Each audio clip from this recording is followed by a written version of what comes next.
This one here is a welder for woman belly belt. The disc of this machine has a diameter of 2.2 meters. This is where the fusion takes place. This is where the cuts are made.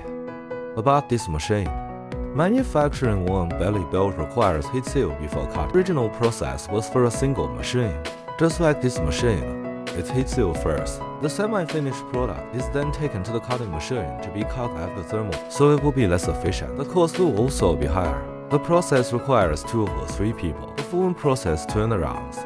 We're using MIS-1, fusing and cutting split machines.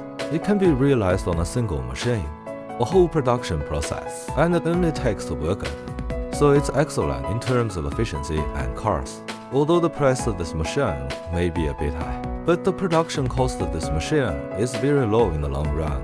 So a good piece of equipment, a good craft, we should be more interested in giving it a long-term costing. Instead of being limited to just one course that it incurs in the moment. Thanks for watching.